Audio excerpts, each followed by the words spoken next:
What's going on, y'all? Welcome back to another episode of Knowing is Knowing. I'm your host, Rashad Young, and as always, I appreciate you guys tuning in. Just me today, no guest. I appreciate all the love and support over the past couple weeks as I am transitioning to several stages on how I want this podcast to go. Making podcasts as long as I have, um, it really is always a great opportunity to redirect and grow and to find ways to make things work out for me.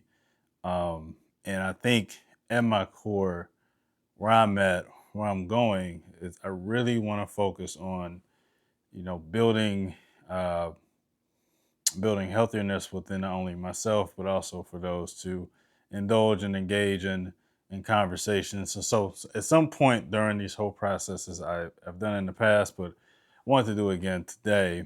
Uh, I wanted to bring back a series discussing various topics that are important to me as I've become older. One thing that has started to become more important to me is my journey with faith and discussing more about God. And if you know anything about me, this has been a long, long journey. It took me forever to get to this point. Even being baptized last year, it was something that really just, it was tough, just to really surrender to the idea of allowing God to lead my life. And even in this process, it's still been moments of falling short and really navigating what that means and finding that out to become the man that I want to be, but also to do the things that are important to God's will in my life. And that's kind of what I want to start at today with this episode one. And that is, not episode one, part one of the series, titling it, answering the call. And what does that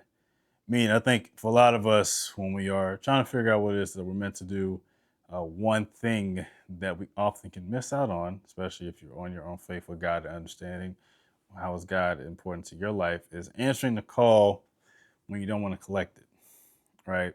It is answering that call that is selfless versus selfish.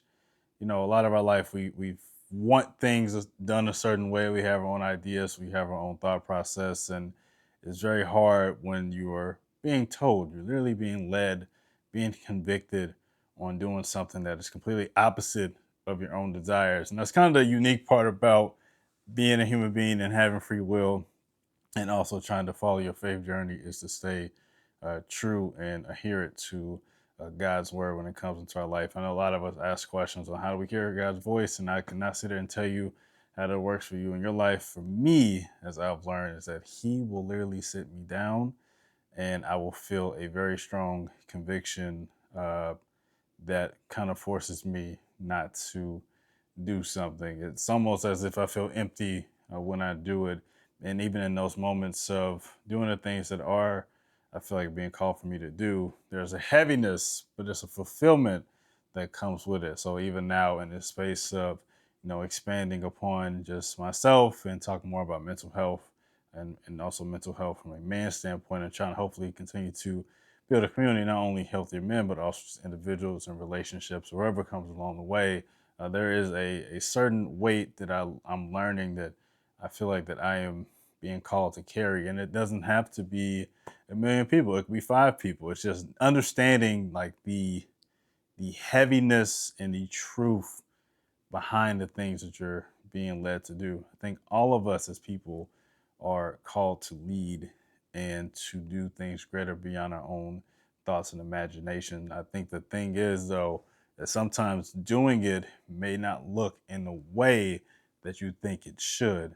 And because of that, we can often miss the call because, again, it's not in the viewpoint of what it is that's important to us. And something that I'm learning is that it's not about getting to your own personal destination.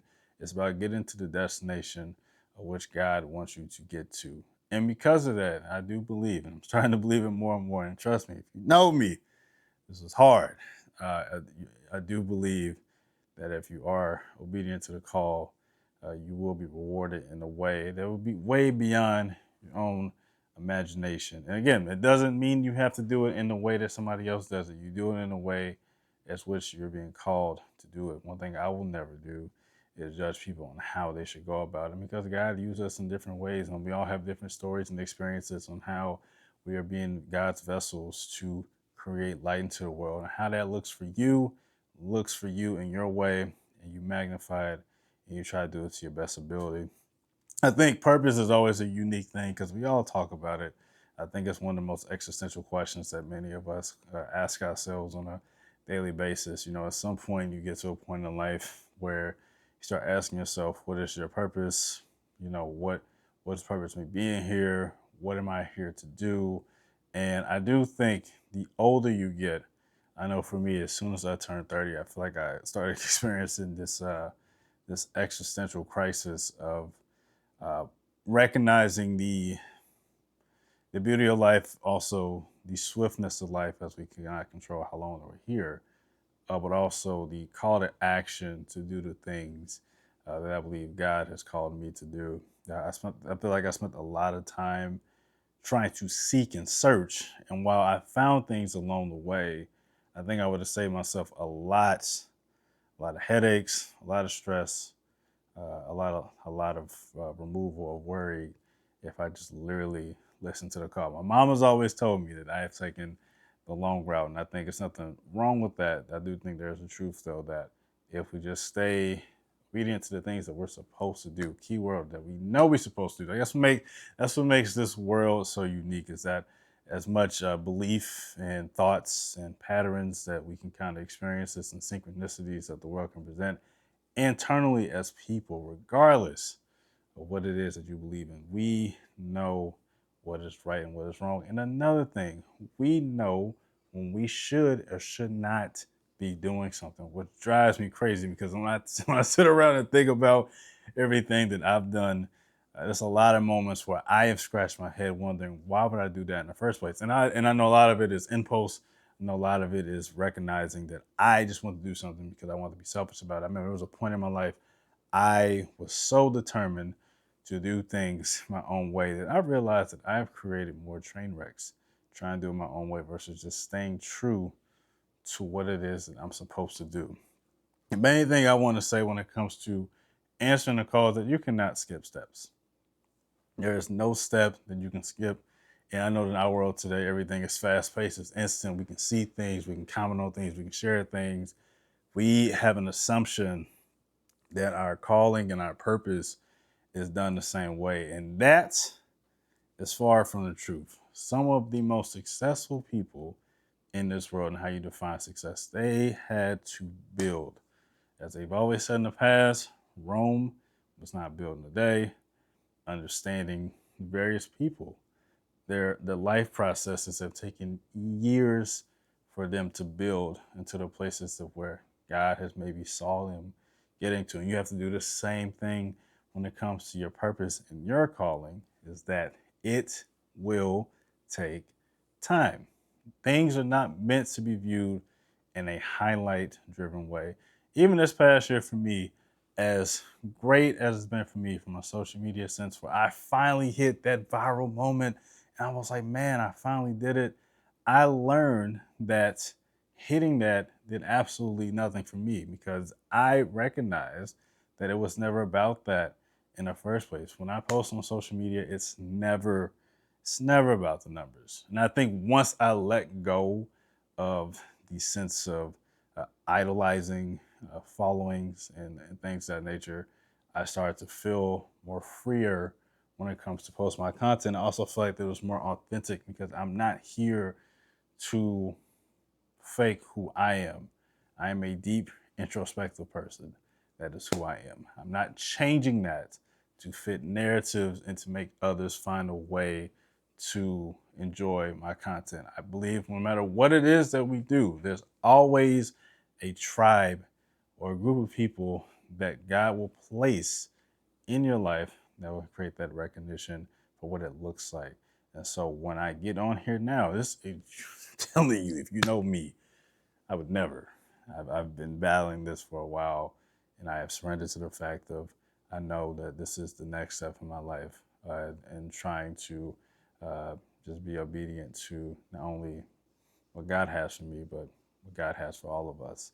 And so, again, Don't be afraid to answer your call, even though it's going to most likely require you to live your life a little different. And I think that's the main thing why I think that's the main reason why a lot of us struggle to answer that call, because it's going to require a different standard within your life that you know you are currently living. It can't work anymore. And it doesn't mean that you have to go to an extreme route. It means that you have to accept that your desire for more is going to require a different standard out of you, and that the way that you're living can no longer be the way moving forward if you're looking for more in your life. Again, the more that you want, the more that you will be stretched, and the more it will require you to be diligent in the work that you have. We all want so much. We all crave so much.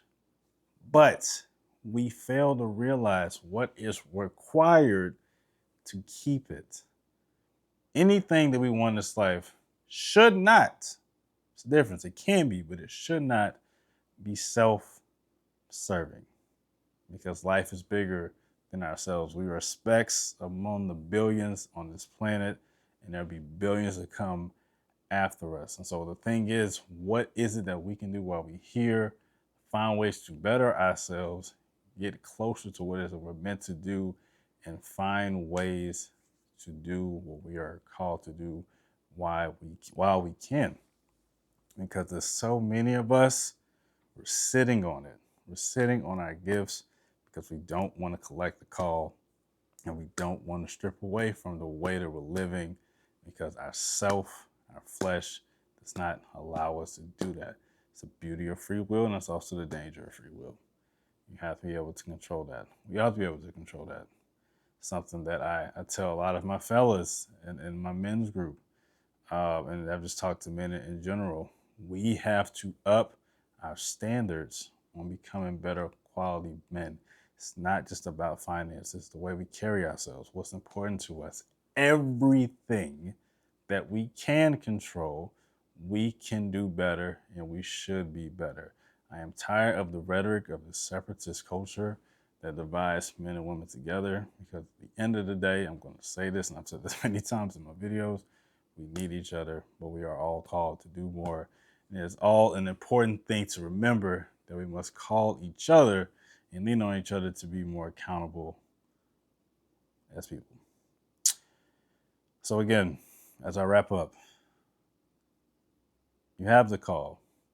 You know what the call is. It's been sitting on you. It's been burning in your heart. You also know what you're required to do to get to that point. Don't focus on the big picture. Focus on a call you're supposed to collect right now.